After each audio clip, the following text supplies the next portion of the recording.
those who dare to challenge inequality. In every age, they have always found themselves hated, hounded, and heaped upon with false accusations, simply because they believe that there is a better way. And that's why the just must live by faith, and we must know who we are. And so today, as we gather here on February 9, 2013, while some try to define us in their own ways, and some send us ugly text messages, some try to obstruct and mess up our message, we know who we are and where we stand. Look around, the HK-on-J People's Coalition, made up of 10,000s of ordinary North Carolinians, African Americans, Latino, Americans of European ancestry, Native American, Asian American, human beings, gay, straight. It does not matter. We are all covered in that we the people. That's who we are. And we stand against systems and policies rooted in systemic classism and racism. Let us be clear. The term classism can refer to personal prejudice against lower class people, but it can also refer to institutional classism. The term racism can be applied to personal bigotry or institutional racism. Whatever it is, we stand against classism and racism. And we have no partisan agenda. We have 5 non-partisan human values.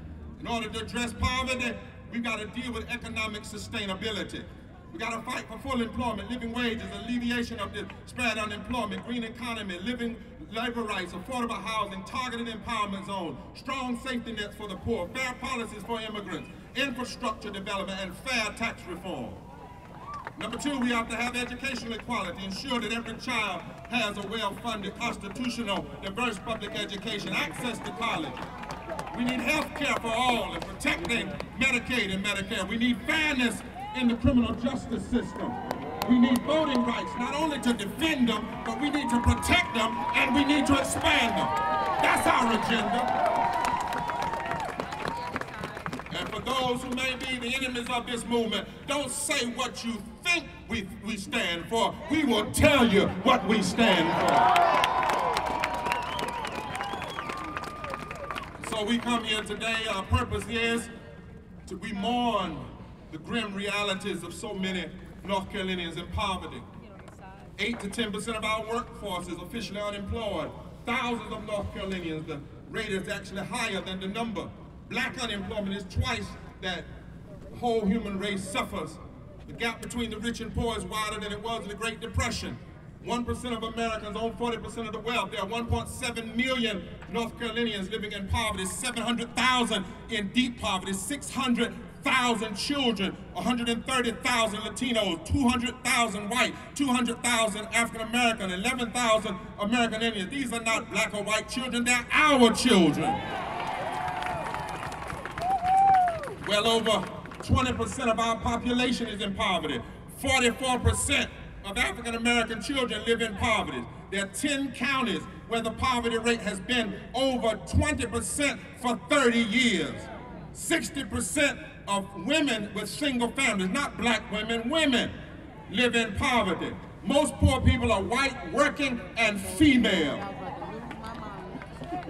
Last year we visited 27 towns and cities. We saw people living in the woods, living in storm drains, trying to make it. We put a face on the numbers because somebody in this house said there weren't really any poor people in North Carolina. We cannot ignore this issue. These are our brothers and sisters. Tell somebody, these are our brothers and sisters.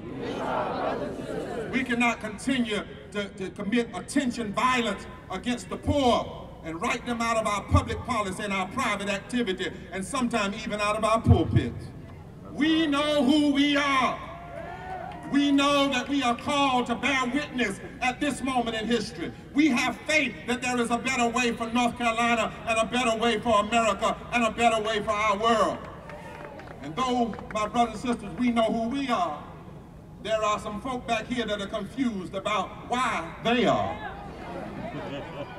In the face of our progressive agenda, a unifying agenda, we've seen a new ultra-conservative Republican-led leadership unleash a cruel and unusual quadruple attack on labor rights, unemployment rights, Medicaid, and voting rights that will have a devastating impact upon the poor and working people. In fact, they did that in less than 1 day.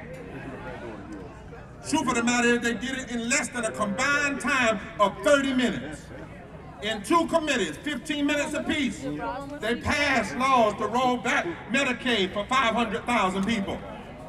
They take off more than 80,000 people from the unemployment rolls on July the 1st. And beyond these attacks, they are planning tax reform that would cut corporate tax and personal income tax and pay our taxes on sales taxes, which would cut $10 billion from the state budget, more money than we put in that budget K through 12. And sales tax would put the burden of the state budget on the backs of the poor people and the working people of this state. It seems like they don't know why they are insensitive to the lives of everyday people. We hear a strange glossolalia, a strange tongue being spoken in the legislature. Not we the people, not good of the whole, but we hear legislators who are supposed to be working for the good of the whole, suggesting in debate, the poor don't need health care. That's a strange tongue. Every county should take care of their own poor. That's a strange tongue. The federal government and giving back billions of taxpayer dollars to help the poor is a violation of states' rights. That's a strange tongue. Unemployed people will get jobs if we take their unemployment insurance and give it back to the corporation. That's a strange tongue. You hear that policy, their tongue? They suggest this is how you fix America. This is how you fix North Carolina. This is how you fix poverty. 3 things. Give more tax cuts to the wealthy, tell the poor they need to be more responsible, and get more guns. That's their agenda. That's their agenda. How do you get kids educated? Give more tax cuts to the wealthy, tell the poor people to be more responsible, get more guns. It's a ridiculous kind of rhetoric. It's a strange tongue that we can't interpret because it does not sound like freedom, does not sound like justice, does not sound like righteousness. And while the governor has rightly suggested that we need to slow down on denial of Medicaid, we applaud him for that. But he was quoted as saying cutting unemployment benefits to unemployed North Carolinians and paying back a debt on the backs of poor people and working people who didn't create the debt. The debt was created by giving cuts to corporations. And now we're going to take money out of the homes and mouths of North Carolinians struggling to make ends meet, fighting through unemployment, trying to pull their way out of this recession. And the governor said, not my words, in the quote, he said, this was a necessary evil. I wasn't going to bring up the word evil today. Work it, work it, work it, work it. But no evil is ever necessary. Evil is a choice. Hurting people and taking resources from workers and telling people they don't need $350 a month to survive, cutting unemployment while giving your new appointees a raise. That's a choice.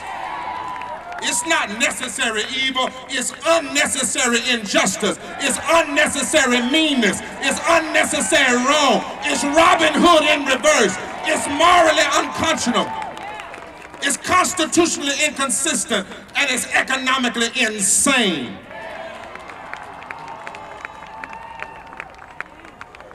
The decision made in this House may be a gain for some people. For some folk back here, it's partisan line. Some of them are intoxicated with power. The shit. I got hope today.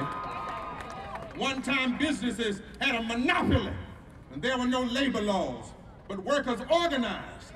How do you think we got minimum wage? And 40-hour work weeks, and grievance policies, and Title VII. Slavery had a supermajority. But Harriet Tubman didn't care nothing about that. And freedom came. Jim Crow had a supermajority. But we got delivered. Jim Crow is dead. Supreme Court had a supermajority in 1954. 9 white Supreme Court justices, 1 former Klan member, but Thurgood Marshall still won. When this nation passed the 1964-65 Civil Rights Act, Voting Rights Act, Dixie Democrats thought they had a supermajority.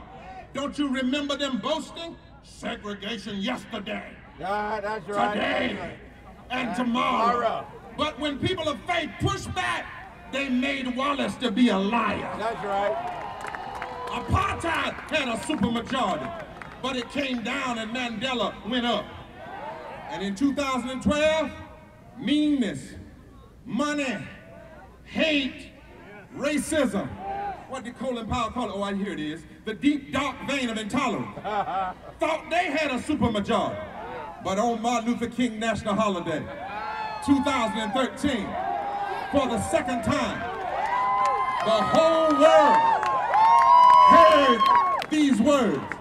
I, Barack Hussein Obama, do solemnly swear that I will faithfully execute the office of President of these United States and will, to the best of my ability, preserve, protect, and defend the Constitution of the United States. If we do our part, God plus us is always a majority.